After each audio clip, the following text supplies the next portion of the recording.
Now, being a former correction officer, I've had many of inmates bend over and cough and do all you got to do when you're strip searching someone. So now I'm being strip searched. So this is what broke me. During this, they stick me in a holding cell. Now this cell is probably 4 by 5, like just a little narrow cell with a bench. And there's one other dude in there puking his fucking brains out because he's fucking coming off of some kind of fucking drug. He's detoxing. I wasn't in there like for 30 minutes. I wasn't in there for fucking an hour. I wasn't in there for 5 hours. I wasn't in like for fucking 10 hours. I'm starting to talk to myself. I'm pacing. I'm having legitimate withdrawal from not only my kids, from my iPhone. I'm like, I can't talk to anyone. I can't text anyone. Are my kids all right? What's gonna happen with this appointment? What if something happens to them? What if they need me? I'm in there all day by myself with no communication.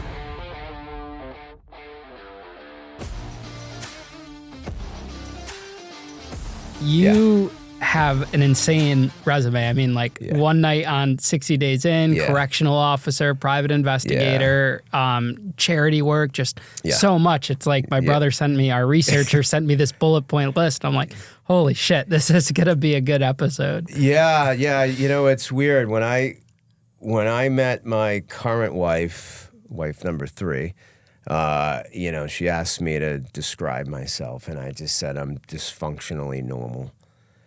Because, I just got a very eclectic life. And, but in the same breath, I'm very structured and, very disciplined and a disciplinarian with my kids. I'm kind of like the Don or the mod boss of, my family. I've had disease in my life for forever, for 29 years this Sunday, my sons will be, which we can touch on. So I've had a lot of, serious shit in my life that came at a very young age. I'm 55 years old, and at 24 years old, I get a diagnosis, with my twin sons that have a terminal disease called Duchenne's muscular dystrophy. So that makes you grow up really fast. So you have those like real life experience at a very young age before I even matured into a man. These are still my formative years back then, and I had this, put into my life. So it's kind of driven me through all the years, and working as a private investigator and being self-employed has given me the flexibility, not only to, to care for them and multiple doctor's visits and whatever, we've done over the years, but to advocate for them, and then do other things, but the entertainment side of me comes from even before my kids were born. So I kind of merged the two. The entertainment side of me kind of found private investigating, I guess you could say. And you have your own charity too. I did, yeah. I dissolved it during COVID just because we did a lot of grassroots stuff, and then COVID just kind of messed things up. But I used to run something called the Wheelchair Strong Foundation, and we did a lot of raise money through entertainment, grassroots, a lot of events with people. So the whole pandemic thing just kind of fucked that up. But run 3 or 4 comedy shows. Prior, made a film, documentary film called The Father's Fight. Which is, at the time I was turning 50 and I was contemplating coming out of retirement and going back into the cage to fight one more time to raise money for my kids. We made that into a film that I produced and starred in. So everything that I've pretty much done has worked out to try to bring, advocacy, to my kids, which is a tough thing, because here I am in this business of being a private investigator. And I don't want to pat myself on the back, but, I like to think back in the day I was somewhat of a visionary as far as putting my face out there. Back in the old days when you called a private eye, you got an 800 number and it was redirected and directed to someone else. Then you got some secretary. I built a website way back in the very beginning. I put my face out there. I marketed myself. And a lot of people in my industry, a lot of the old timers, now I'm an old timer, but back then when I was a rookie, a lot of the old timers didn't really understand that or like that and didn't see that's the way things were going to be, eventually, I learned the hard way a couple of times when it came to having my face out there. So I had to alter the type of work I've done over the years. But I like to think that, I kind of started that trend, at least in my area of Massachusetts. So yeah, man, it's a great job. Yeah, I was actually just thinking about that the other day. Now that more professionals like private investigators come on the show, isn't it kind of like a catch-22? Like you want to drum up more business, but also like when a clip goes viral in like in an area, can't that also hurt the job you're trying to do too? Yeah, it can if the world's a big place. And, lots of times if you're tailing someone or doing, I don't do a lot of surveillance work anymore like I used to. I don't do undercover work anymore like I used to. But one would think that maybe they would recognize you, but there's just so much activity, and people's attention spans are so short, and they forget. Back in 2011, I had gone on the Howard Stern show. So I was in studio guest with him when I wrote a book on Infidelity. So I was doing a book tour, and right around that time, I was doing an undercover job for. When I say undercover, like nothing high tech, like someone had they owned a skin removal, a hair removal company, and a piece of machinery was stolen, and they thought that it was connected to someone that they fired, and it might have been at a new office building, in a neighboring town. So I went undercover as a patient. As a potential patient. I had the Johnny on. I had a fake name. I came up with some bullshit thing saying, I want to have. I don't want hair on my body anymore. So I want a consultation. About that. And I thought it went great. And then like when I drive off, my phone rings and it's a block number, and I answer. And they're like, I know who the fuck you are. I saw you on Howard TV. Go tell your client to go fuck themselves. That's incredible. So I'm like, said to my wife, I'm like, I think I can't really do undercover work anymore. So I kind of shifted. But things shift in this business with the times, Like there's not a lot of jobs that I used to do back in the old days I don't do anymore. I don't do a lot of infidelity cases anymore because by the time they call me, like they already have the information nowadays. Infidelity cases are weird. It's like, they intercept a text, an email, they read something. Like you can figure this shit out on your own, but they want they not only don't want the smoking gun, like they want that fucking knife in there, and they want it twisted, and they want to know. I'm like, well, the email that said the sex was great last night, and it's been. My wife won't give me anal, and you're amazing. That's not enough for you? Yeah, but no, I need to catch them. It comes down to we as humans, like sometimes we're in denial, especially in a relationship. You see people in abusive relationships and relationships in general where they're in love with this person. They don't want to admit. They need someone like you to literally show them the photos or the video. Yeah, I typically talk them out of it. And I usually maybe direct them to an attorney, because I can pick and choose my cases at this point. And I know I'm all jokes, now, but I try to break down and be a little bit more serious with them and explain to them, look, what more do you need? I guess it depends on their rules of engagement. Everyone has different rules in a relationship and what they consider cheating, what's not cheating. But yeah, so I'll talk a lot of people out of those type of cases. And in Massachusetts, it's a no-fault state. So division of assets, it doesn't matter in Massachusetts when it comes to a divorce. You can use it as like backroom fodder. You can use it to fight over Fluffy the cat or for reputation, and things of that nature. But it really doesn't matter when it comes down to litigating, a probate case, at least in Massachusetts. California's different. I remember maybe 20 years ago, 15, 20 years ago, I get a call from a PI in Massachusetts, and he was heading up a dream team of investigators, and he had like, ones that fit different criterias. And I don't know, I think I fit the crazy criteria. And our job was going to be to spend a substantial amount of time following around. I don't know if I should say this, but following around. Shit, should I fucking say this? Give us a fake name. Freeman Morgan. and he ended up getting himself in a motor vehicle accident down in like Florida, I believe it was. And I think it's public record. I believe it's out there in the interweb. And I believe he was with this person he was having an affair with, so the job was called off because he was busted. He's like fucking 85 now. What's he gonna do? So I was all excited to be part of that team, and then it got called off last minute. I'm like, fuck. Wow. Because when I was, so you're too young, but when I was a kid, there was a show called Electric Company. It was like a public television show, and that's where he was on.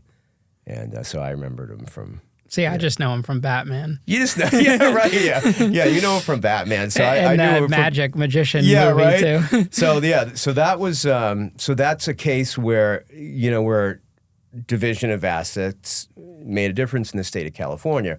Where in Massachusetts, it's more for your own personal reasons. It's for closure. It's for, being able to move on and accept, and then the people will tell me, like, look, I'll ask them, I go, well, are you looking to, like, reconcile? Like, yeah, and, people's self-esteem when it comes to that. Like, if I got caught cheating on my wife, she'd cut my fucking balls off and put them on a platter.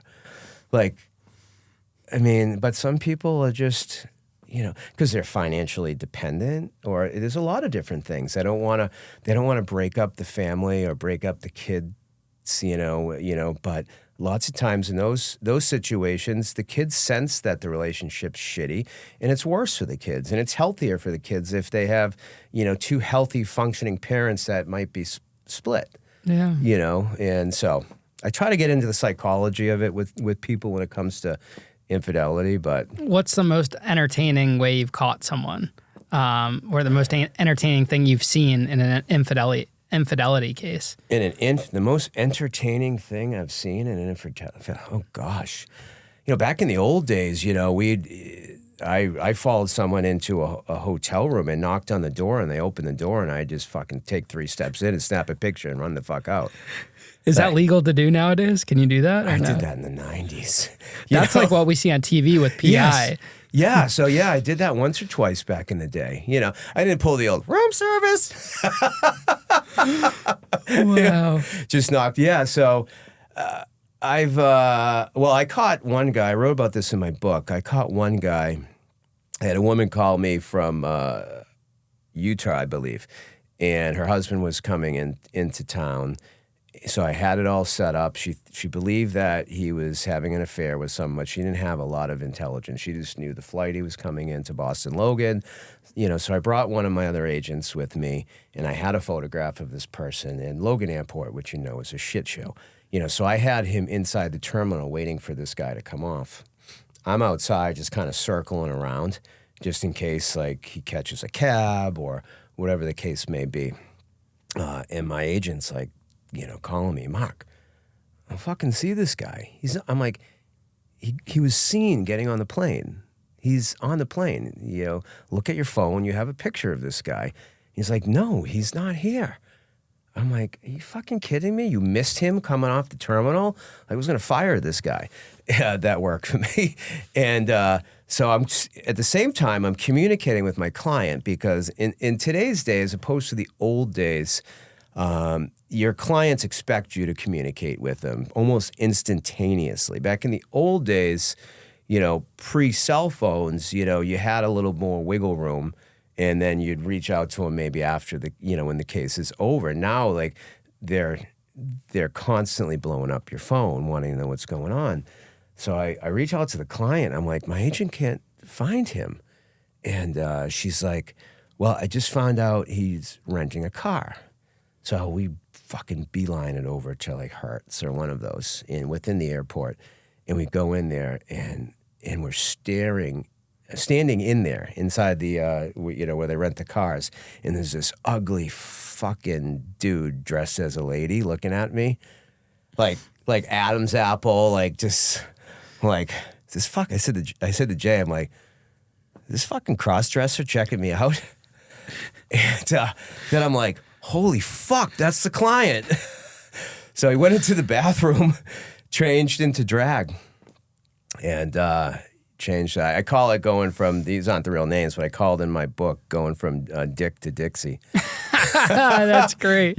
So the client was pretty devastated. Now that's a big whammy. It's like, it's almost like she would have rathered us tell her that her husband met some girl at the gate and they embraced, than instead of, him cross-dressing and leading a double life. I'm trying to think, what That's got to be pretty hard to pull off. Like, where are you keeping? Are you keeping the clothes in a lockbox? He had a carry-on bag. Wow. And he had his wig, and he had his skirt, and his padded bra.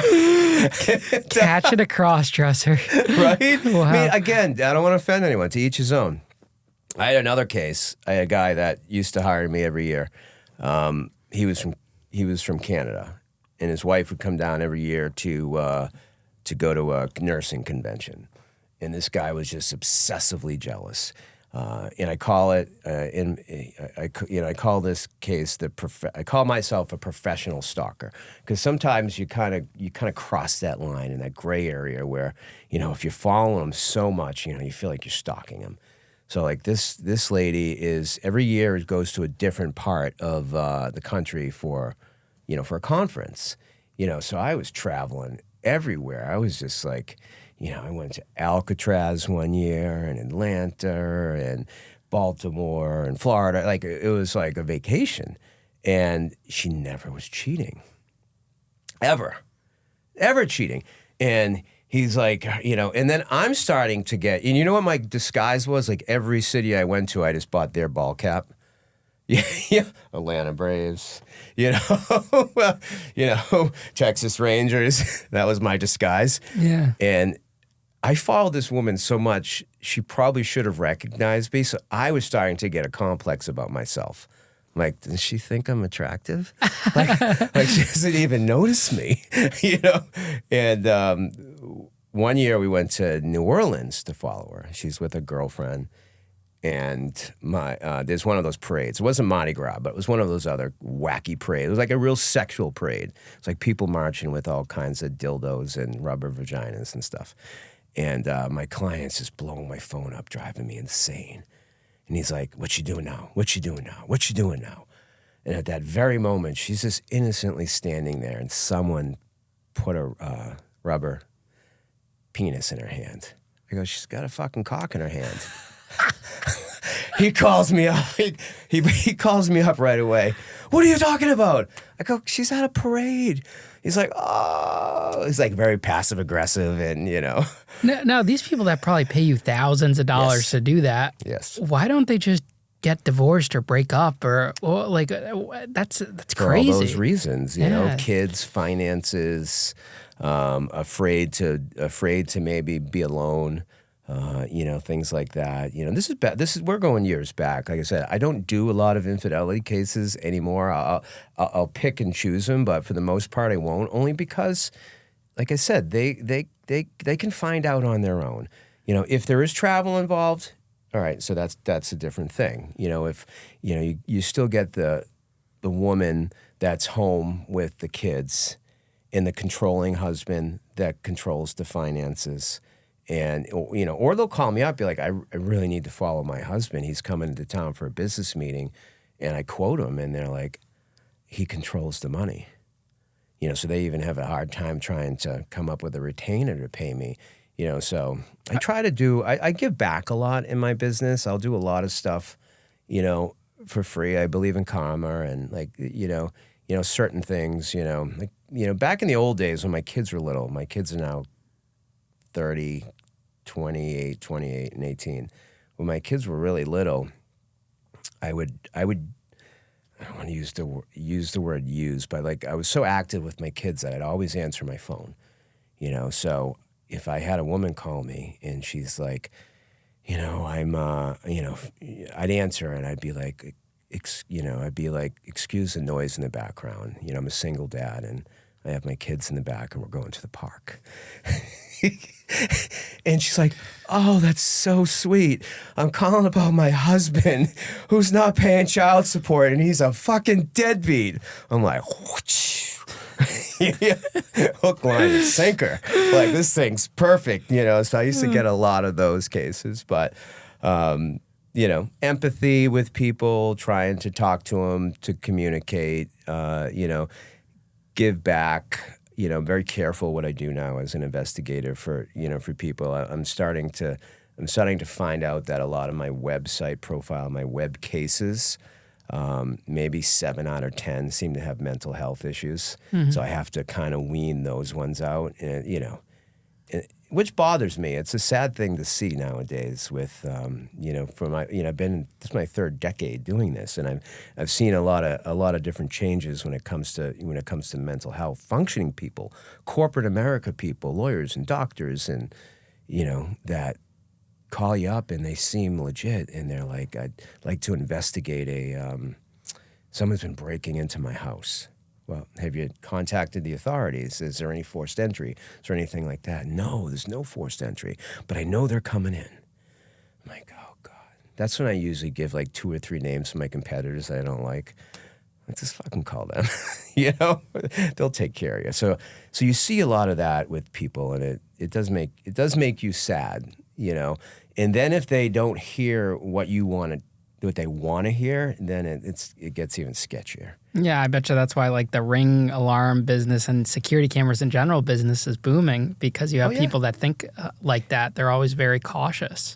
Oh yeah, 100%. I mean, that footage comes in handy in my criminal caseload, which is, I would say, 95% of my work now is criminal based, criminal defense work, which you might know a thing or two about. So that's the majority of my work in Massachusetts, and it's kind of what I specialize in.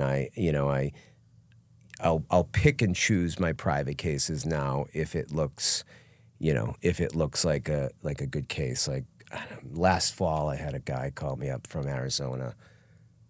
Actually, it wasn't Arizona; it was Texas, and he's like, "I'm dating a girl in Massachusetts, and before I marry her, I want to know if she's reconnecting with her ex-boyfriend." And, and he starts off the conversation by saying, money is no object. I'm like, don't say that. Yeah. And it's a Friday at like fucking 4:00, and he wants the job done at like 7. So I go home and my wife's getting ready. We're going to go out and have dinner. I'm like, babe, you may want to change your clothes. Like, we're going to a football game tonight. It's like, what? Yeah, I got this client and he wants me to go to this high school football game in this suburban town to see if this woman is with this man. I go, you're coming as my cover. I'll make it up to you. And then I tell her the dollar amount. She's like, all right, I'm changing. And then we're just, and I found the woman and she was with this person. And my wife and I are taking selfies, and that's all you need. What do you think is the best disguise you ever used? I know you mentioned that, you had the hats that time. You bring your wife on jobs. I would say, I wouldn't say an actual disguise, but I'll bring my wife with me on certain cases just as my cover. Just, someone may not suspect, a husband and wife looking couple out, so that works a lot, but, I wouldn't say I've put on like mustaches and shit. I mean, I know back in the old days, so we're going back like to the 90s, like before technology really started to boom. And if you wanted I had a drum shop investigation, like it was someone that was injured and wasn't supposed to be working, and they had like a wrist injury, and they were working in a bar, and I needed to go so-called undercover in the bar and get hidden camera footage. This is like pre-cell phones. Now you can just hold your cell phone and just record. So I had this guy in Massachusetts. He was like Q from James Bond. And he would build this shit in his garage. So I would go by like every month to see what the latest gadgets that he had. And it was pretty cool. I don't even know if he's still alive. I hope he is. And back then they had, for a hidden pinhole camera, he just came out with the glasses. And they were these big fucking glasses. Like, I don't know if you know who Buddy Holly is. It's a singer from the 50s. Maybe. So these big black glasses, and it had like a camera. The wire ran in, and the pinhole camera is there. But you had to run the wire down, and you had to put it in a fanny pack that actually had a DVR. So I looked like I had a colostomy bag on. I had these ugly fucking glasses. You look like a chomo. Yeah, I'm sitting at a bar by myself. And I'm just, at the time, I don't know why I didn't bring a sidekick, and I'm just staring and recording and staring. I'm hitting play. I'm sticking my hand inside, like, my shirt to hit play on the DVR, my freaking fanny pack. And, that's how we used to do it, so. Yeah, that was the thing growing up, too, like getting those spy kits. Yeah. Like, they would make all the, like, from movies, like the little radar thing and with the antenna and the glasses and the walkie-talkies. I don't use a lot of stuff now, like, just because, like, I just, again, a lot of my work is criminal work, which is more like street detective type work, equivalent to, like, being a police officer, but just from the private eye side. If I do record something now, my iPhones, they're great. I photograph crime scenes all the time with my iPhone. It can do everything. Yeah, if you look at my iPhone, you can be like, all right, well, there's pictures of this crime scene, that crime scene, your granddaughter, your kid's graduation, your birthday crime scene. Like, you don't have a second one just for work?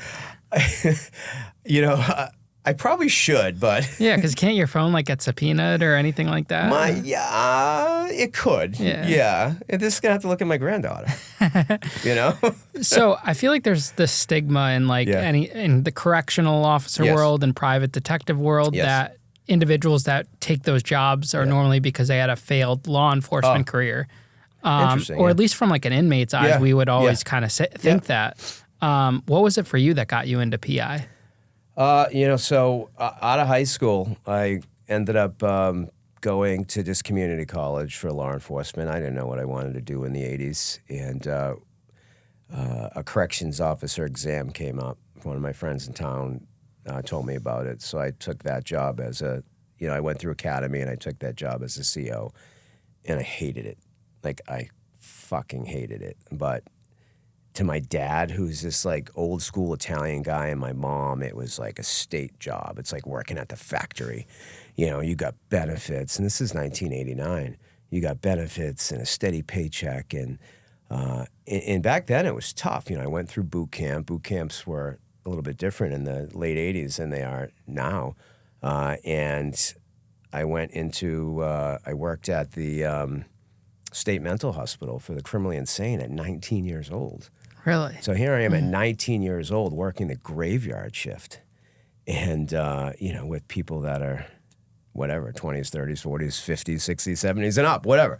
But one of the things I always learned, and it holds true to this day, that I learned in academy, and I wasn't a standout in my class. I just had a lot of common sense, I think, and that was to be fair but firm with the inmates. And I use that with my kids all the time. You be fair but firm. If you give an inch, they're going to take a mile. They ask you to bring in a pencil. The next thing you know, you're going to be lugging in fucking cocaine. Like, you really just need to, set the tone from the beginning and not get bullied and not get bossed around and be cool. Don't be a dickhead. And I never treated inmates that way. I worked, I think, 3 years graveyard shift. I bounced around at a couple of different. In Massachusetts, we had what was called MCI Bridgewater. So there were different facilities, and you could bid for different shifts in different facilities. So I spent some time in the addiction center. I spent some time. It's funny when you say that; it makes it sound like I'm doing a bid. I worked in the treatment center, which is the sexual deviance. I remember when I was in academy and I was in my tans. There was the biggest escape they ever had in Massachusetts at the time. Like 6 or 7 inmates escaped from the they were sexually dangerous people, and they sent us they gave us like little 6-shot revolvers, and we were like running around in the woods looking for these guys. I'm 19 years old. Holy shit. Barely had fucking hair on my balls. Did you find them? Well, one of them dropped to his death, and then where do you think the others were found? At some kid's house or something? Like their parents. Oh. Like they're homing pigeons. Like, not the bright, they were fucking homing pigeons. So they found them that wasn't my involvement. That was corrections in the police. But that was like my introduction into corrections. So did you ever find an inmate there or a patient that you suspected wasn't actually criminally insane? Like in the TV shows and movies, sometimes we see people fake it to avoid a prison sentence. Not that I can remember. I didn't work that long in the. They called it the bug house. I don't know if you can call it that anymore, but it was called the bug house. I just remember it was very scary, and there were guys doing things in there that you couldn't even fathom. Was it like Junior Sopranos experience? Since we were talking about the Sopranos earlier. Yeah, right. Yeah, shoving batteries up their ass and just doing weird shit. And funny, full circle, 10, 20 years later, I revisit those facilities, with my client, meeting my clients there, but nothing that I can recall, just other than being just really scared, at 19 years old, working that job. It's dark out, you're going to work the graveyard shift, there's people that are just, insane. It's got like that eerie probably feeling to it.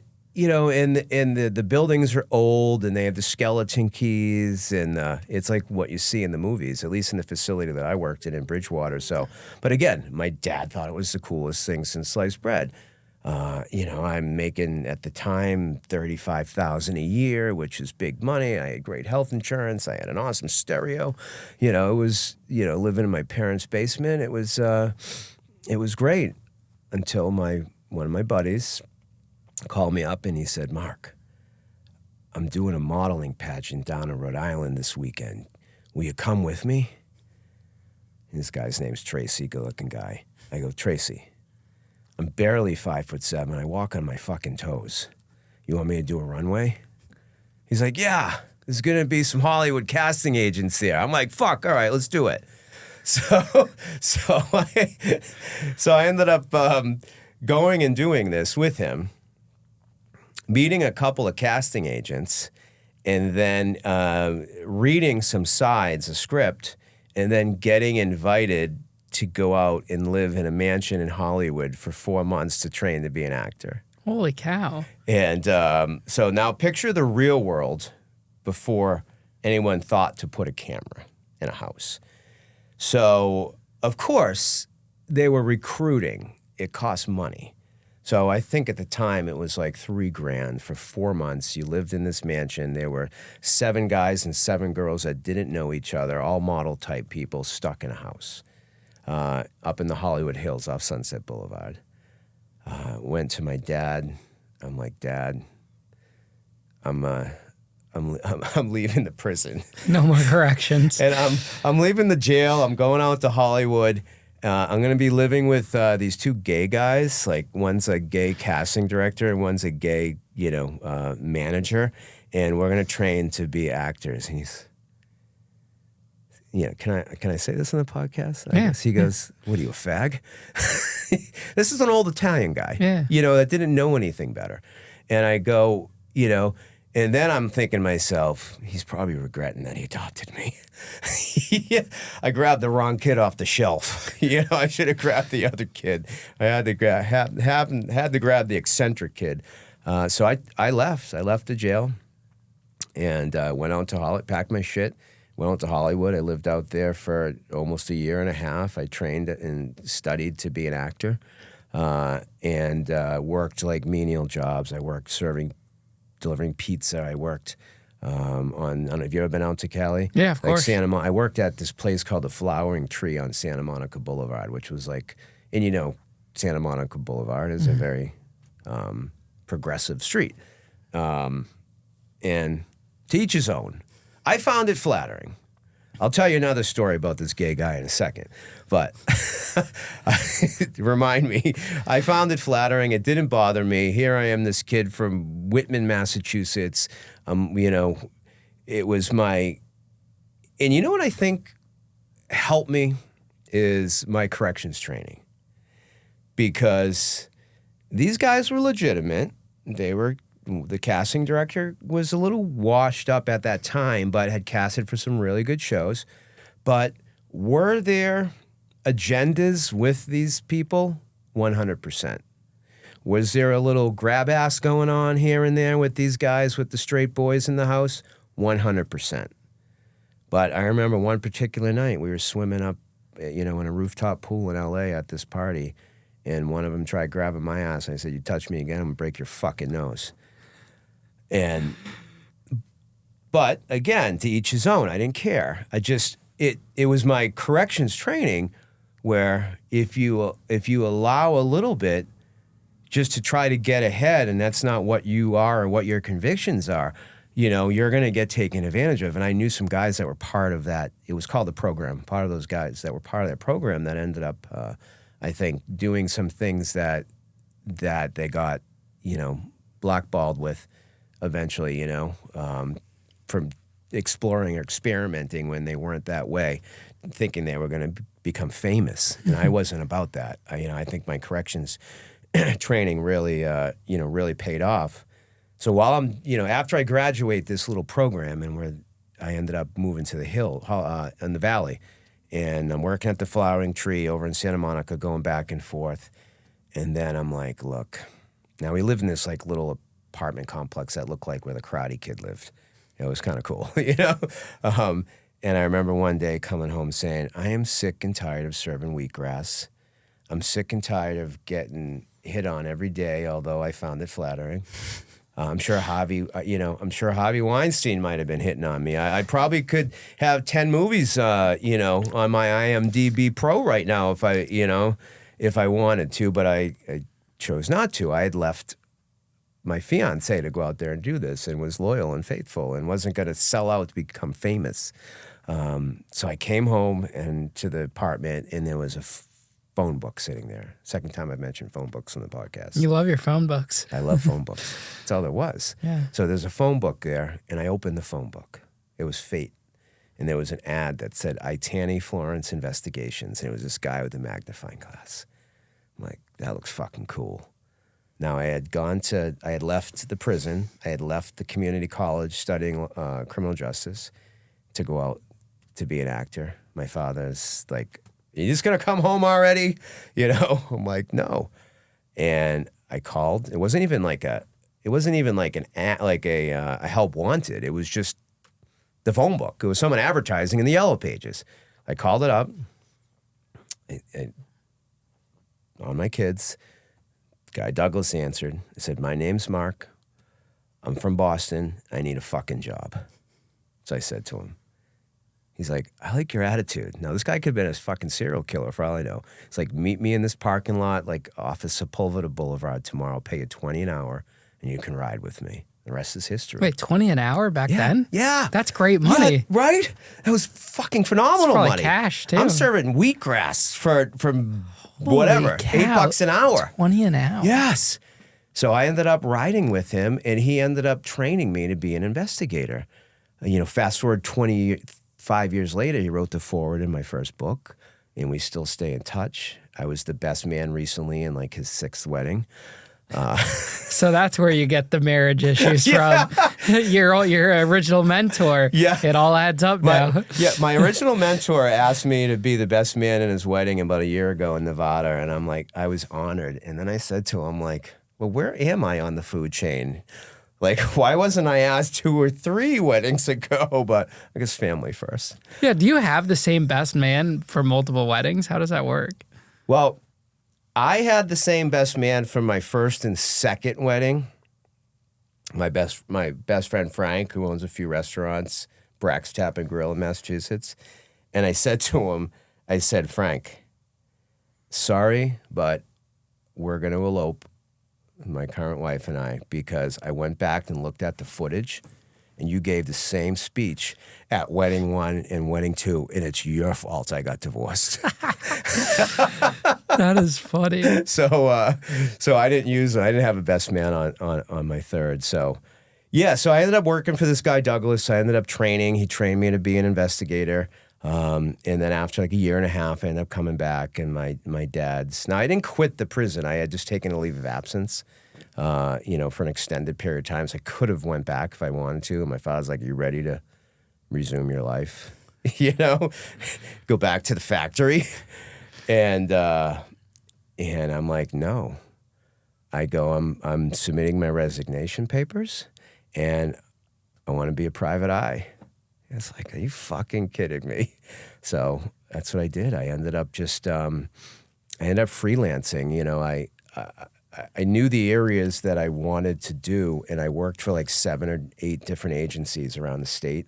Some that did insurance work, some that did, security, some that did criminal work, background. So I kind of trained myself. And Douglas out in California, we were really only doing domestic. So I learned the domestic side. And I used my acting skills just to fake it till I made it. Do you ever think about what would have happened if you became an actor? Like if it actually paid off, you went out there, you had the big hit, you were like a next Jersey Shore star or whatever of your time. Do you ever think of what life would be like now? I mean, me and you certainly wouldn't be having this conversation right now. And I wouldn't, I wouldn't have my family, and I wouldn't have, I think it helped me, as an investigator. And I know I'm all jokes, but there's a real dark, serious side to me in my persona. But it's kind of come full circle. Where I am back into television. It kind of came full circle back, I'd say, in the early 2000s with the internet and reality television and people reaching out to me, and what I had said earlier about putting my face out there, on a website. That kind of came back around and kind of brought me back, to that dream of maybe not acting, but playing myself, which no one thought of back then. No one thought there was sex, drugs, and rock and roll going on in that house. Like it was the real world. Like I said before, why didn't anyone have foresight to back then to say, let's put some cameras in this house. There's 14 boys and 7 boys and 7 girls, all, between 18 and 23 years old, good looking, fit. Why not record it? No one thought about that. It was wild. Ellen Travolta she used to come in. She was our acting coach, John's sister. And it was, we had a lot of, what do you call it? We did performances in the living room of this mansion. So they would bring in a lot of industry people, and then we'd mingle, and there was that's where a lot of the proposition stuff went on. That, and I really appreciated Gary and Larry were the guys, believe it or not. I can't make that shit up either. I really appreciated them because they protected, when they knew the type of person I was, they protected me. I had a huge Hollywood commercial agent wanting to sign me. And, and one of the guys we were living with in this program said, he's just interested in taking advantage of you. He don't care about anything other than that. So I didn't sign with him, So they helped as far as finding an agent, and finding the right agent. And like I said, I think that corrections training prior and going to Corrections Academy and working with inmates and may have helped me, along that process. We often don't think about how things in our past, train us. Like everything I did before trained me for what I do now. Right. I just didn't know it at the time. No. And something that's important to note about you is that you've been able to adapt in the times. Right.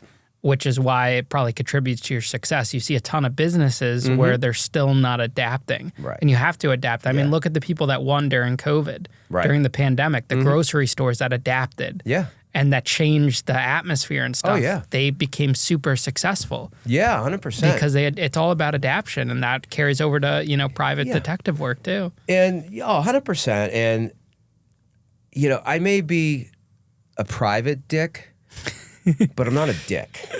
Just in private. Yes. I'm not even private. Take that word right out of the definition of me.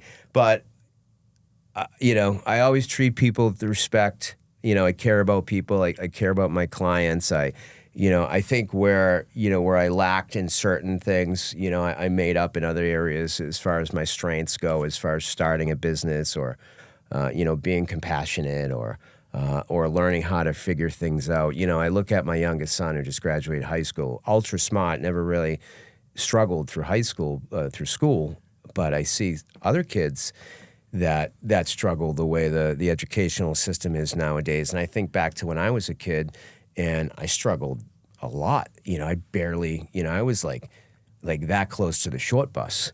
And it just, for whatever reason, I had teachers that nurtured me and cared or let me maybe research or do a book report or do things like that to try to get the grade. Like they recognized my strengths.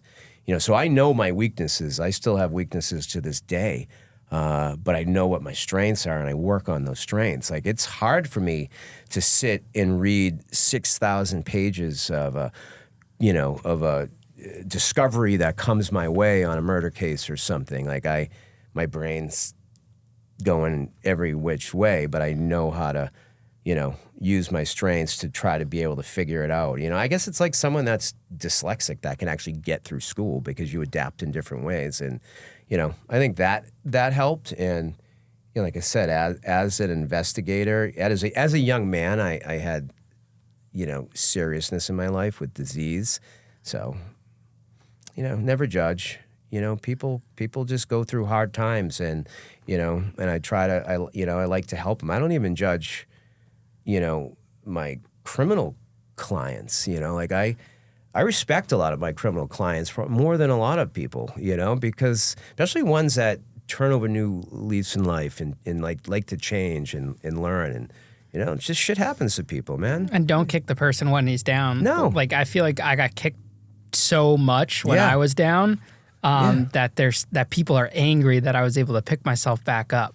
And that just causes, they were angry and cheering for my downfall. And then when you rebuild, they're even more angry. And it's like, how do you live like that? Well, it's when you rise your head above the clouds, someone just wants to cut your head off. Yeah. And that's the way it is. You have that warrior spirit. And, if you have that fight and that warrior spirit, you push through it. When my sons, Troy and Andrew, were diagnosed with muscular dystrophy at 2 weeks after birth, I was 24 years old. I wasn't prepared for that. I already had a daughter that was 2, and that fucked my life up.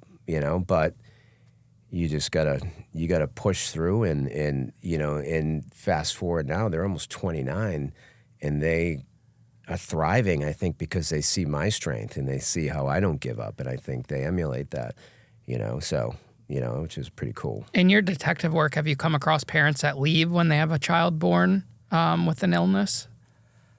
In my caseload, I don't know about, maybe once or twice, but I mean, a lot of absentee parents in general in my caseload, disease or no disease, just, more interested in whatever lifestyle they're leading, so when I do see someone that actually cares about their kid, that warms my heart, so but no, not that I necessarily can really pinpoint, I don't think. I don't get how people can leave a kid. Like, it's just... Do you have children? No, I don't. No. But I want children someday. Right. And I think about it like you see girls that that don't have a dad in their life, or, men that don't have a mom, or vice versa, it's just like, how, Because I see the love my parents gave me. And, right. Especially through your hard times. Yeah. So it just, I don't know. It's like you brought that person into the world. How do you just not be a part of that? Right. Yeah. You know what? Selfishness, my kids are my world. Everything I do, revolves around them. And now the grandkids are coming, which is even... that's awesome. You're a great grandpa? I'm a grandfather, yeah. Oh, congrats. I know I don't look it. But, no, you look good for your age. Don't you love that? You look good for your age. Well, my dad's almost 80, and I'm sure you've seen how he looks. He's pretty good. Yeah, right? He's got good genes, still wakes up every day at 5 a.m. and grinds. I'm hoping that, I get that way. And I when I was driving here, I was probably illegally looking at Facebook. It was a very slow drive, and I saw that a kid that I grew up with just left the gym and went home and had a heart attack and died.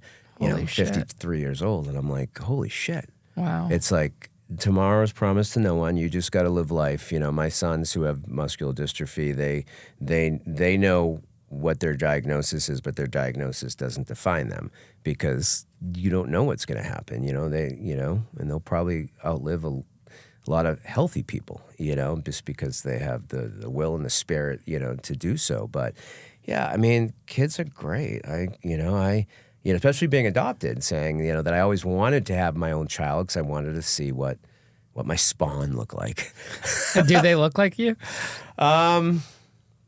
My youngest son does. The first three, not as much because their mother is Cape Verdean, so they get that. I think they took on a little bit more of that side. But my daughter looks like me. My youngest son, it's like, fuck, he's there's no, at the time that like he was conceived, his mom and I were, things weren't great, and she told me I remember it was at a Harlem Globetrotters game, and I got a phone call. It's like, I'm pregnant. I'm like, what? And I'm with my other 3 kids, and she's baby mama number 2, and and I'm like, oh fuck, you sure it's mine? And then she's like, yes, of course it's yours. Like, and she's a great person. I believed her. I'm like, all right, cool. And then like, as he got older, he's got asthma like me. He's got a nut allergy like me. He walks on his toes like me. He looks like me. I'm like, he ain't the fucking milkman's. So sorry, there's no denying it, but no. I mean, and I say that jokingly, and I have 6 kids in total. I have 4 of my own and then 2 stepkids, and we're just one big merged Brady Bunch type family. That's so awesome. So like we get together as a family, we do things as a family, and I don't think blood defines you either, especially being adopted, it doesn't matter. My granddaughter is my stepson and daughter-in-law's child, but that's my granddaughter. Yeah. Like I fucking have claim to her. We're not the same blood, but she's mine, so it's whoever's in someone's life. It's whoever, wipes someone's ass. It's whoever, picks them up and puts a Band-Aid on their knee or wipes the snot off their face. That's actions are louder than words. Yeah, so fuck yeah. It all goes back to that. Yeah. What's weird about parents, like back then, I think of my dad, and my mom and dad are both deceased, unfortunately. The big C got the 2 of them, and that generation, they'd be in their 80s now, mid-80s, and that generation never liked the love word. I never threw around that love word to my generation, and and that bothered me growing up. But then I think to myself, well, myself and my 2 older sisters, all 3 of us adopted. That doesn't say love without, like adopting 3 kids that aren't yours, that's love. And, so today's generation, we overly tell our kids, love you, love you, love you. It just seems to be. It's very loose. Yeah, it's loose with people like us like me in their 50s, because we didn't get those words when we were growing up. Yeah. Like I don't know how you are with your parents, but no, they were very hands-on. I mean, you don't really think about it when you're growing up. When you get older, you know, they realize it. And it's more about actions too. Like I know that they love me, but then I watch for the first time ever, I've been watching more reality TV. Yeah. I used to watch like Jersey Shore. Yeah. That was the only reality TV. Yeah. Then you watch your shit in prison that they have on. Yeah. But then, the last couple of months, I'm watching Love is Blind. I'm like, how the fuck we watched is this the last real? season of that. Did you see that? Yeah, this is the most ridiculous thing I've ever seen. Right? You're literally, and I know they don't show all the interviews of, but still, it's a few weeks, and you're saying I love you and I want to marry you. Did you watch this past season? I don't know which one I watched. It was on. The one with that real hot chick, Jessica? The one that had the kid? Yes, that's the one I That watched. one? Where the one with the other one said she looked like Megan Fox. Yeah, Did the the- one. yeah. Yeah, she was a fucking Whack job. But the one with the other one, the hot kid, that was he fumbled that bag with her. the dude that looked like fucking Peyton Manning. Jimmy was his name. Yeah, he looked like Peyton Manning or something. What? Yeah, But I'm But she looking wasn't at. gonna like that dude. Like she's way. But she too was hot. in. She would have married him though. I know. She would have married him, and she still had feelings. You know, they were definitely screwing her. And the funniest thing about that was when he saw what she looked like after he picked the other girl, and you could tell him and Megan Fox did not. He was like, I picked the wrong one. She had red flags go up from the get-go. And again, I understand reality TV. You understand that a lot of it's edited, a lot of it is made to create drama, but like. What would you do? So if you're in there and there's a girl that just got that sexy, what do you call it? What was that shit that they used to have? Phone sex voice. Yeah. You know?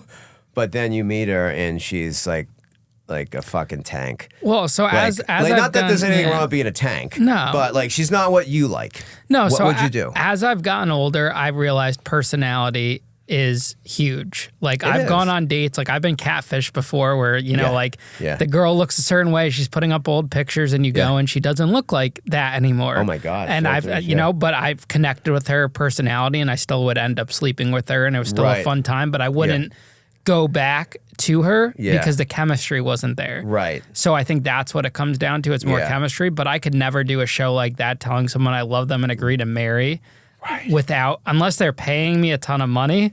But that is just ridiculous. Did you see The Golden Bachelor? No. The old guy? That never.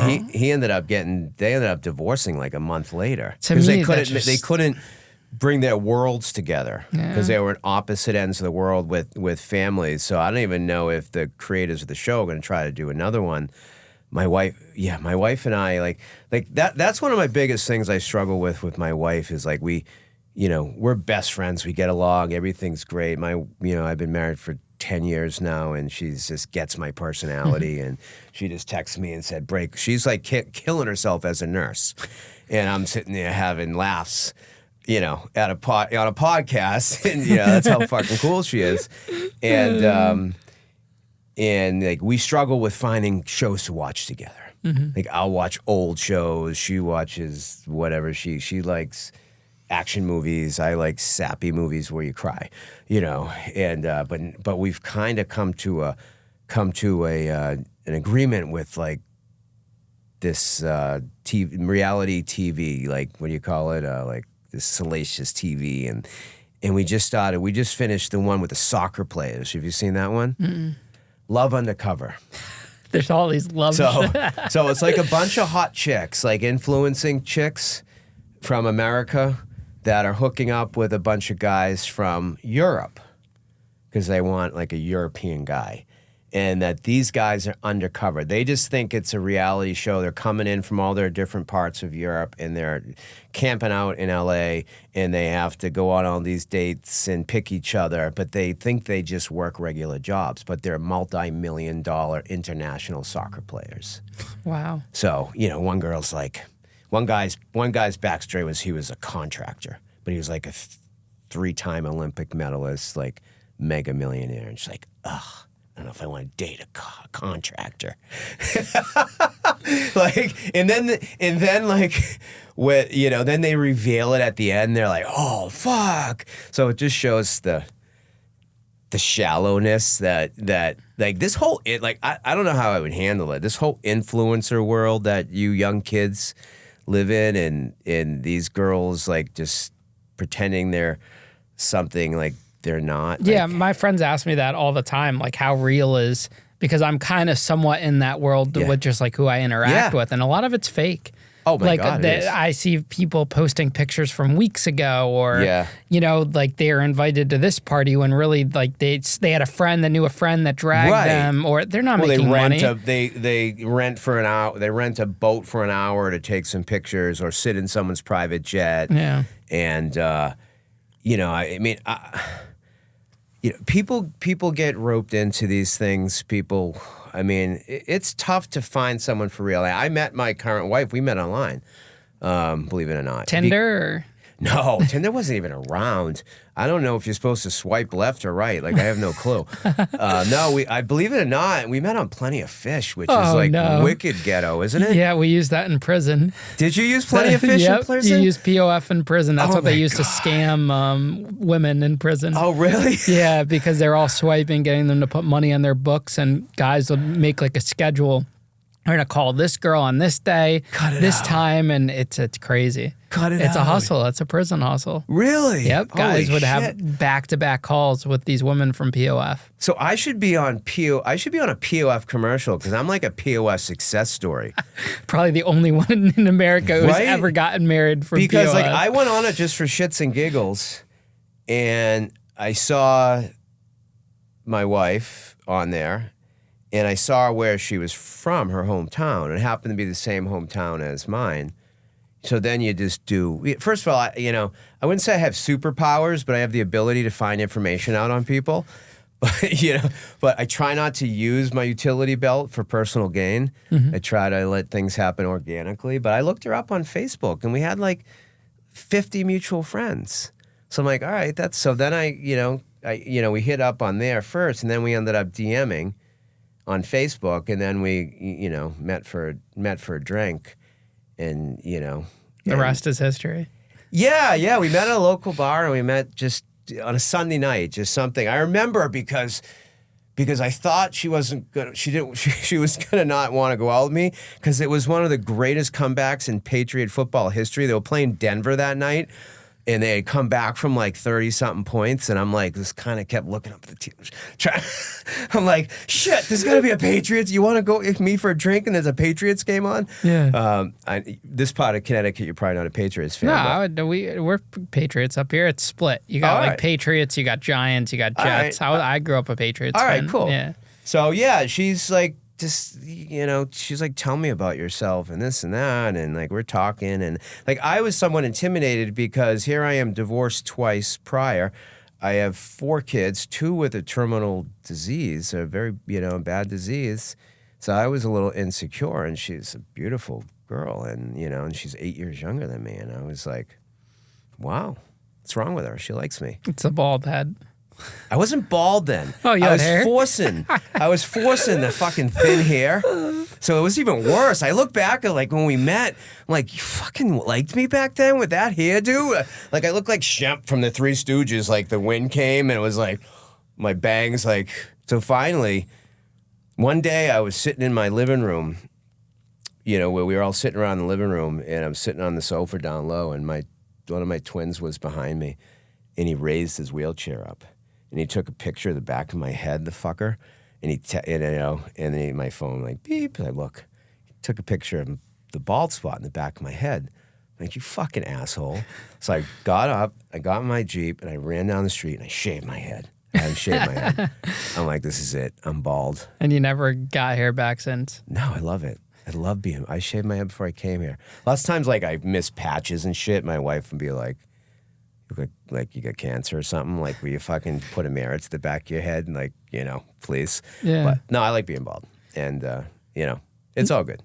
Now, on the topic of reality TV shows, you got to tell us the 60 Days instant you had. Yeah, so I've done a few reality television shows over the years. I've been approached, like there are like headhunters out there in the reality television world, kids that come out of college, these, assistant casting directors, producers, whatever the hell they are. I get hit up once a week. Yeah, right. Yeah, sorry. Yeah, they were hitting me up all the time for shows. So I think the first reality show I did was in 2004, and that's like right when things were, so 20 years ago. That's right when reality was starting to take off, and I had a casting director that wanted to do a show with me for TLC. And it was more based around my family dynamic. Now, people like my family dynamic because they like heartstring shit, pulling the heartstring, B-roll, all that crap. Sick kids. It looks good on TV. It's somewhat exploitation, but so I ended up doing a sizzle reel for with my kids when they were younger, and that never got. You spend like 3 months you film, and then then executives switch positions within these, channels, and then things end up done. And then from there, I ended up doing something for Court TV, I think it was, a reality show about decoys and decoy work. And I haven't in a while, but I used to work with a few decoys and send them in undercover and, try to, persuade someone and see if they're, some call it entrapment. I haven't done a lot of it because it is kind of shady. Then I did something for History Channel called the United States of Discovery. That was like almost 2 years of filming a commissioned episode in Baltimore about a magic rock. And the only thing that it was scripted reality, but the only thing that was real was my name. And that at the same time that was happening, I was being wooed by Survivor. And you would have been great for that. I wouldn't have. And this takes us to 60 days in. And, so I turned that down. I was getting ready to do the psych exam, so that could have, who knows if I would have passed that. For Survivor. Yeah, for Survivor. So I was getting, and that came only because, like, one day I was sitting in my office, and they're like, oh, you want to be on Survivor? Send us a video. And I just took my phone, and I said, my name's Mark Chauppetta, I'm a private dick, and I can win this fucking show. Click, send, I get a call.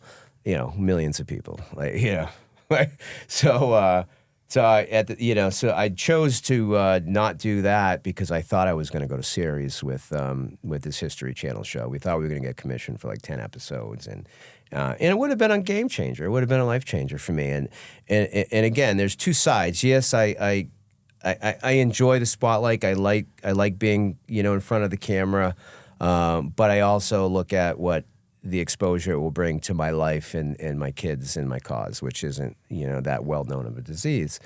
So that ended up getting scrapped. So I'm like, are you fucking kidding me? Like, I've given this shit up.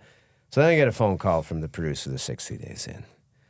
They're like, we want you, we had someone on the show, something happened. We had another investigator on the show, something happened, and we need you for like 30 to 45 days. I'm like, no fucking way. I don't want to go on that show. It's stupid, And, well, name your price. So now they're like throwing numbers at me. Like, all right, we'll give you $30,000 for 30 days, and then we'll give you whatever, $5,000, $10,000, whatever for every other fucking week you're going to be on or something. And, and at the same time, at this time, I'm running a business. Like, I'm a sole proprietor. Like, I have a couple of subcontractors that work for me, but it's mainly me. I have court dates, I have trials, I have testimony, I have this, I have that. I powwowed with my family, and I'm like, look, this is gonna help the charity.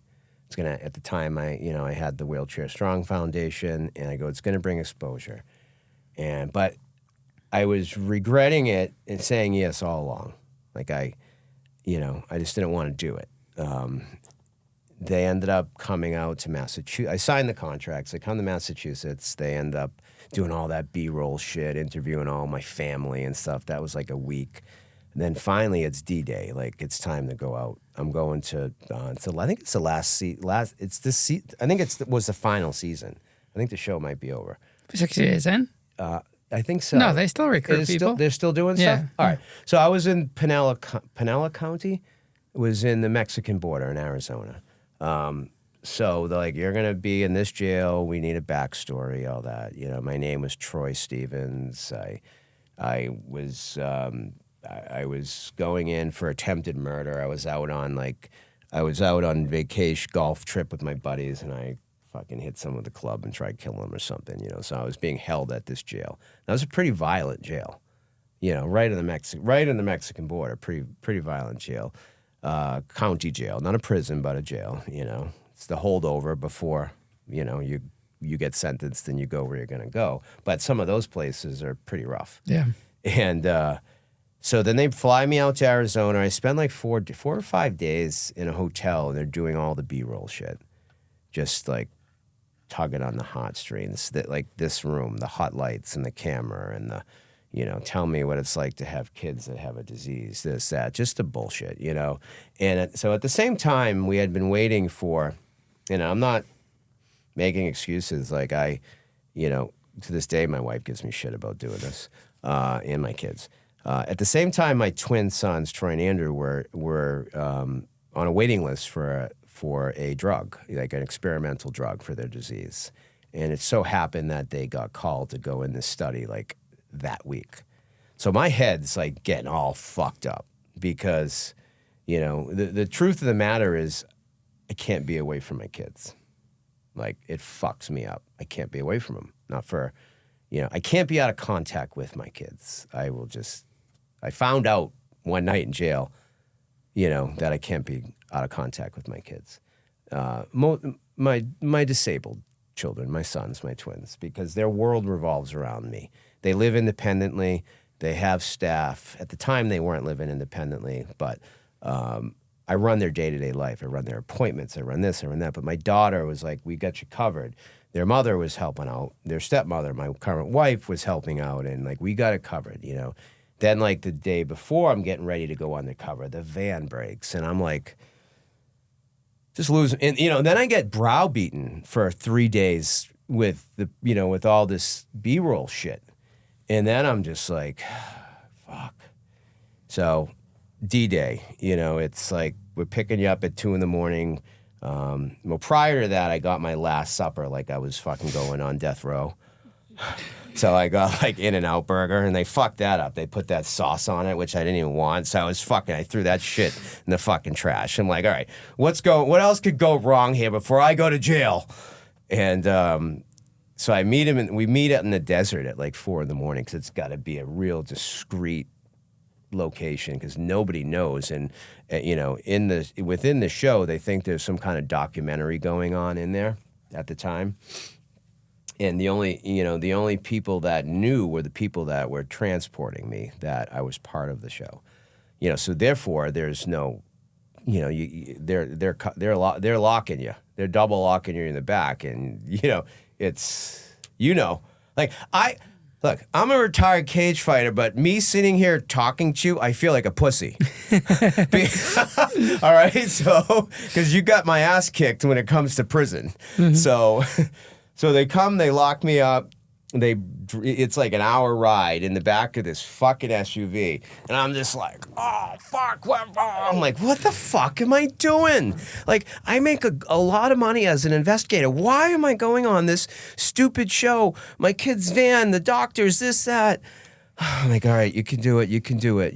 They bring me into the Sally Port, and game on.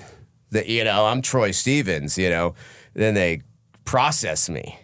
You know what that's like. And the guards have no idea. No one has any fucking idea. Just the producers. The producers that are in like the east wing of the an area of the jail that's abandoned, that's empty, just for the purposes of all the behind the scenes production. But the guards have no idea who's who. No fucking clue. Because then they would rat people out. Yeah, and stuff. No fucking clue. So I'm being humiliated. Now, being a former correction officer, I have made many inmates lift up their ball bag. I've had many of inmates bend over and cough and stick there, and do all the shit you got to do when you're strip searching someone. So now I'm being strip searched. And so this is what broke me. Again, anyone out there watching the show wants to challenge me on this, bring it on. All right? Because until you walk a day in my fucking shoes, so now during this, they stick me in a holding cell. Now, this cell is probably 4 by 5, like just a little narrow cell with a bench, and there's one other dude in there puking his fucking brains out because he's fucking coming off of some kind of fucking drug, meth or whatever the fuck. He's detoxing. I wasn't in there for 30 minutes. I wasn't in there for fucking an hour. I wasn't in there for 5 hours. I wasn't in for fucking 10 hours. I'm starting to talk to myself. I'm pacing. I'm having legitimate withdrawal from not only my kids, from my iPhone. I'm like, I can't talk to anyone. I can't text anyone. Are my kids all right? What's going to happen with this appointment? What if something happens to them? What if they need me? I am fucking pacing for hours. I get like 2 fucking badass bologna sandwiches, whatever they slid under the door, and then like, so this happened in the morning, early in the morning. Then finally, like in the early evening, I'm in there all day by myself with no communication. Where? I know you're probably just looking at me like I'm some fucking pussy. No, I love it. This is great. And finally, they're like, Stevens! I'm like, what? Like, I took a second. Stevens! I'm like, I'm not answering because my name's Chauppetta. And they bring me to, like, break me down, process me again. Strip, like as if I got some kind of contraband from the first time they looked up my asshole. They had to do it again just to further humiliate me. And I get my, I'm in my jumpsuit at that point. And then I go into my unit. And, so it's a dorm style. Obviously a dorm style with like 3 rooms with 20 bunks in it. And then the big open area. And it's the whites, it's the Latinos, and it's the blacks. All separated. So this kid... I didn't watch the show because I was embarrassed. Like, I've never watched it. Comes out to me. He's like, let me see your papers. Because he wants to make sure I'm not a fucking diddler. All right? For those that don't know out there what a diddler is, a pedophile, a fucking child rapist, that's all they care about. They see freaking assault with attempted murder, like, this guy's pretty cool, And, I didn't know what to do at that point. I played some check. Like, there was still like maybe 2 hours before lockdown or an hour before lockdown. So I played some checkers. I get the top bunk right next to the shitter, mind you. It's fucking, you were in Federal, right? Yeah. So you got some comfort, all right? I'm sleeping on a fucking saltine cracker. On the top bunk where there's some dude dropping a deuce like 2 inches from me. And so finally, when they lock us down for the night, I'm done. I'm just done. And I know all along, all I have to do is this, and that's the code to get out. Well, that's it. That's it. Look up in the corner. There's a hidden camera, and do that. So prior to that, I got one phone call. I got a call, and I called my wife, and I'm like, I can't. She's like, Mark, just do it. Deal with it. I got it. The kids will be fine. I'll take them to the appointment. I'll do this. I'm like, I can't. I'm like, fuck this. I'm having a mental breakdown, And I always go back to this quote from like Creed, and Rocky's helping Creed, and he's like, Creed's shadow boxing in front of the mirror, and he's like, take a look at yourself. He goes, that's always going to be, your toughest opponent in life. It's you. So my toughest opponent was between my ears, that night, because I have different circumstances. I've never been away from my kids. They depend on me. They could have cardiac arrest at any second. And now I'm thinking, damn, maybe I was selfish going away. Maybe $40,000 isn't worth it, the fame or whatever, or getting stabbed or whatever. Like I wasn't afraid. Like, I'll fought in the cage. I don't fucking care. Bring it on. I'll fight you. I don't care. But I didn't have the right mindset to do what they wanted me to do in there also, which was investigate and, break up some big crime ring or whatever the fuck was going on in there. So they lock us down and, and there's like shitty ass books in the cell. Like, come on, and everyone's just doing their canteen shit. And like, I'm just having flashbacks from being a guard. And everyone goes to bed, and then I think it was like 6 in the morning, like some noise or something, which is breakfast. So they open like a slot in the door, and everyone like wakes up like fucking zombies. I'm like, all right, everyone's up, let's play. Because I'm like up all night, my head's racing. I'm like, I need interaction, I need to talk to someone, I'm going crazy. They get their food, they put it back on the end of their bed, and they go back to sleep. I'm like, what the fuck? That's what people do, yeah. They go and save their trays. I'm up at 4 o'clock every day. I'm like, let's go, guys, let's play. Like, I can't deal with this. So then, like, for another 3 hours, I'm lying there. And I'm going fucking crazy. So I look up at the camera, and I don't know what came over me. I look up in the ceiling, and I tap my shoulder. And they come and get you. Like 4 hours later.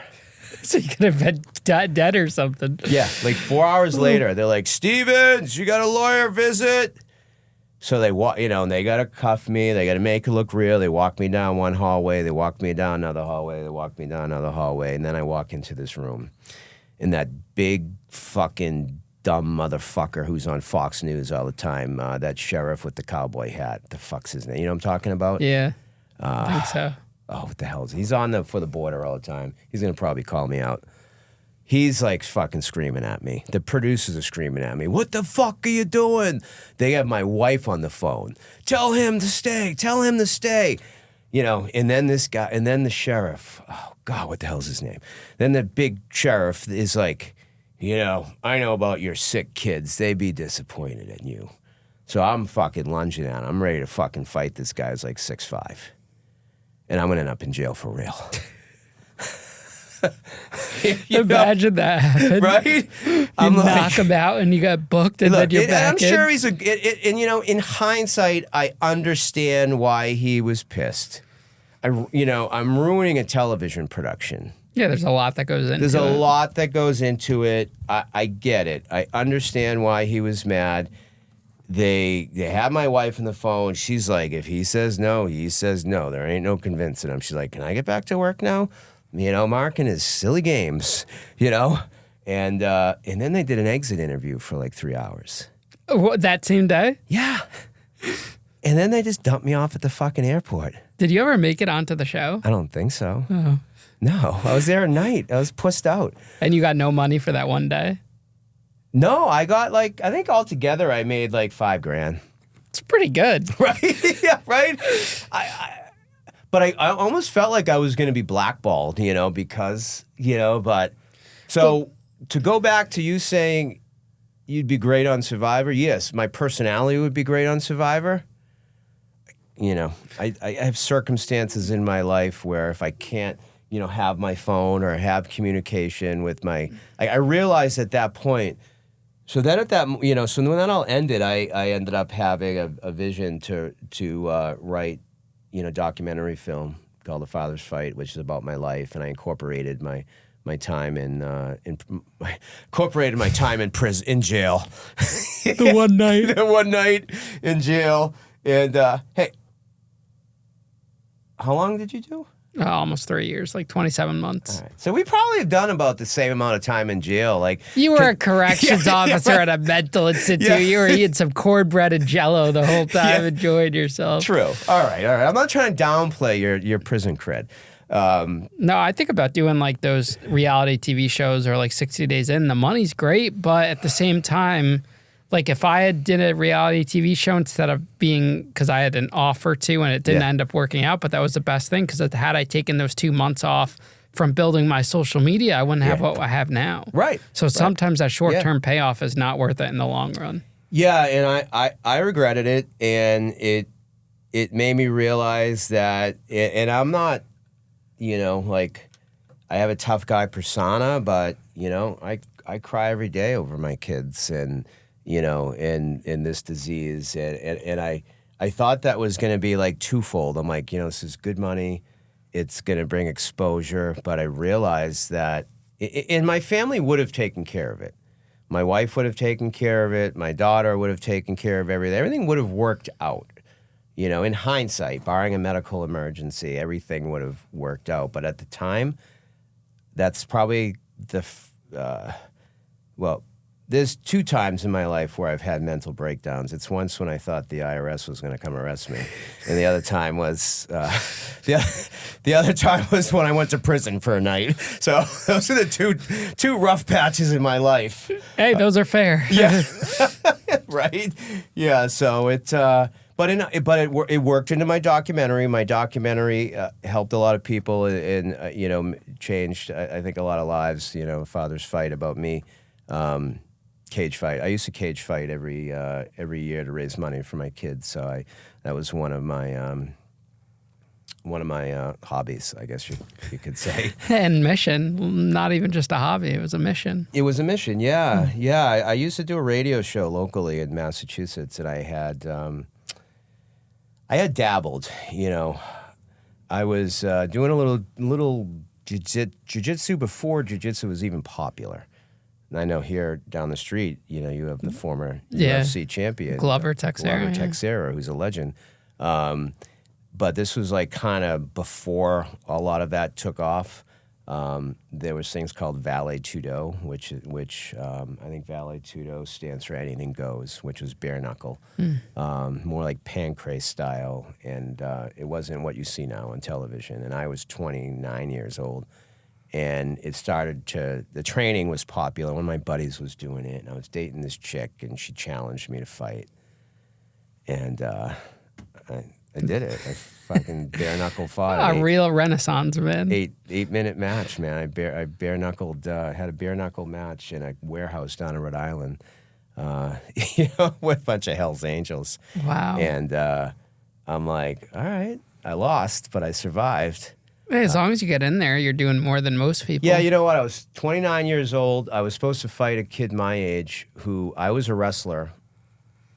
Discipline came from that pedigree.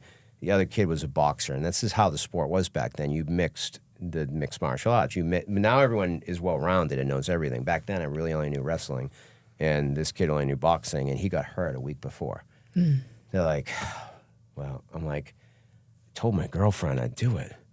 You know, so they're like, well, we got this kid, he's 19, he just won like the Division III NCAA wrestling championship at Norwich or whatever division they are. I'm like, 19, he's 10 years younger than me, he's a wrestling champion. I'm like, yeah, fuck it, I'll fight him.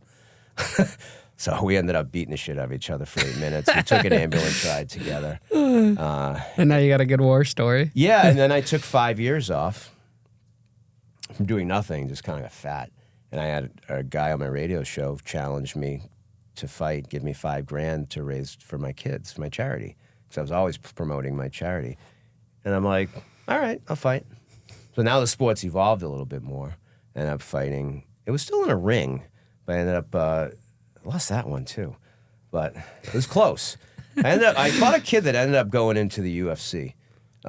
Because, again, a week before, my opponent, who was kind of handpicked, got hurt, and I ended up going against some stud, who's actually is in my documentary. Like, I stay friends with all these guys. You know, I'm like, Chuck, you want to be in my movie? Yeah. So I started just dabbling that way and then just doing it ever so often. I did it a few years later. I won that fight, fought outside at a baseball stadium, and then when I was 49, turning 50, so 6 years ago, I wanted to make it into a film. Yeah. And I didn't get medically cleared at 50 years old because the commission really tightened up to actually, you know, I don't want to spoil the movie, but if you want to watch it, it's on YouTube. But, you know, so, you know. Yeah, what's the name of it so people can look? A Father's Fight. Yeah, it's on YouTube. It's pretty good. We'll put the link of it in the description. Yeah, it's basically just an hour of what you're watching on this podcast with my neurotic, crazy personality mixed in with my wife who tells me I'm crazy and my kids who tell me I'm crazy. Well, I'm sure there's going to be a lot of people that like the craziness. You know who's in it is Patrick Renna. You know who he is? You would know, your youth. Remember The Sandlot? Yeah. You're Killing Me, Smalls? Yeah. So the redhead kid with the freckles. You got him in it? Yeah, he's in my film. So I met Patrick many years ago. So when I was a rookie investigator, probably in the late 90s, I was researching at a court. And I had a woman just walk, and this is back when you didn't really use computers. There were index cards and shit. And I'm doing a background on someone, and I had a woman walk up to me, and she's like, yeah, you an investigator? I'm like, yeah. She's like, all right, I work for this organization. You know, let me get your card. I'll call you. We might be interested. So I get a call a couple of weeks later, and it's someone from the Church of Scientology. And they want to hire me as a contracted investigator. And at the time, you know, like I didn't know what the fucking Church of Scientology was. I just like John Travolta, Tom Cruise, like it wasn't as, you know, exposed as it is since Leah Remini came out. You know, it was still kind of a weirdo, religious, quasi-cult organization. So I'm like, fuck yeah, money, business. So they call me up to Boston. I have a meeting. with one of their Scientologists who happens to be Pat Renna's father, who runs because Pat Renna's a Scientologist. Great guy. And religious freedom. I don't give two fucks what you fucking believe in, as long as you don't hurt anyone. And I interviewed with them, and they wanted me to be like one of their Northeast investigators. And I'm like, okay. So they put me through the E-meter test. You ever see the E-meter test? No. It's very well known within their organization. It's like these two cylinders that you hold, and it reads your, I don't know, your signals in your body. I don't know. I don't even know how to fucking say it. You know, they're asking me questions like, am I a spy for the government and shit like that, like paranoid type questions, which I passed with flying colors because I wasn't a spy for the government. So it's their version of a lie detector test that looks like something a kid made in third grade art class. You know, they use it in their auditing, which is what they call it. So I ended up doing work for them for about 9 years. I was one of their investigators, and I remember the first assignment they ever gave me was in Boston. We used to have something called the Combat Zone in Boston, which has been cleaned out. It's in the theater district, and my job was to crawl on a dumpster and find this bag of trash from like, you know, the 10th floor of this high rise at an accounting firm, and then meet someone in a dark alley the next day and hand it off to them. And I'm like, well, the fuck, they pay good. The money's green. Why not? So, you know, so I was breaking the law while I was doing that, because in Massachusetts, trash on a curb is considered abandoned. Abandoned trash is considered anyone's, and it's admissible in court. Trash in a dumpster is property of whoever owns that dumpster, and if you pop that open and crawl inside it, it's trespassing. Oh, I didn't know that. Yeah, so I'd pull down this dark alley. I had a buck knife. I brought my 9mm, thought I was cool, and I would literally crawl in the dumpster and spend like 3 hours in there. Like, it was corporate trash. It wasn't like rats and tampons, you know. So, and I would slice bags until I found the floor I needed, and then I'd like peek my eyes out and jump out, hop in my car, and then, that's incredible. And then go through the trash and then pull out what looked important and put it in like a envelope and then hand it off to one of their local people. Don't know who I was investigating. Don't care. Didn't ask. I did that for that was like a year, so that was a good gig.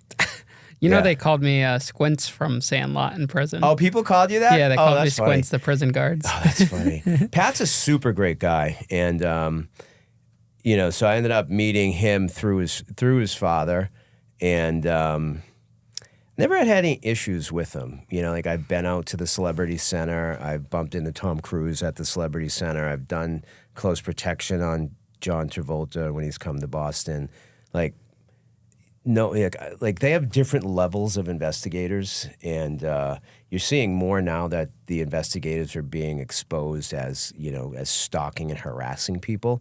I was never asked to harass anyone. I was really just their term for it was a D line, and that's pulling trash. So I did a lot of D lines all over the country for them. I went everywhere and pulled trash. Wow. So they would pull trash. Now, mind you, just remember, this is back in like the late 90s. Mid-90s, internet starts to take off, right? People start to post, or back then it wouldn't even been considered blogging or tweeting. It was probably just something in a chat group or something, right? And if someone that defected from the church, or someone said something negative about the church, them being somewhat of a cautiously paranoid organization would open up a file for a rainy day. They would hire investigators to go out and do surveillance, document, pull trash, do things like that to save it for any potential litigation down the road. I used to do like Stuttering John, like fucking undercover shit for them too. Like, they had, you know, actually I came to Connecticut a couple of times to a couple of like seminars where ex-members were holding seminars for people that wanted to get out of the church and wanted to, so they were basically deprogramming them, you know, a scam in its own right, you know, and I would go in under an alias and they, you know, ask Stuttering John type stupid questions just to disrupt the group.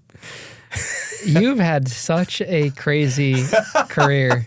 I gotta hand it to you. Right? Yeah. So that was good. So I phased out after about 9 or 10 years. I did sign my life away. I wrote a little bit about them in my book. Happens all the time, Cheating in the Good Old USA. It's an old book. I wrote a little bit about them in there, but I did it very strategically and within legal limitations because I didn't want to get sued. But you read a lot of bad things, you see a lot of bad press. Me personally, I never had any real issues with them. Like I said, Pat volunteered his time for my movie. Mm-hmm.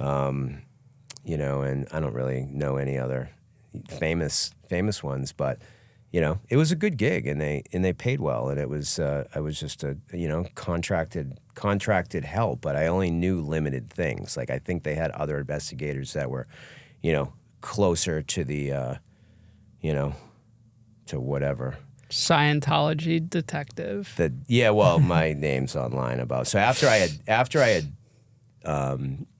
put some publicity out there 14, 15 years ago about it, I was getting a lot of calls. Like Maury Povich called me, the Inquirer called me. Like they all wanted me to, come out and talk about it. But, which I could, like, talk about it like more in a detailed manner, which to me, ethically, I wouldn't.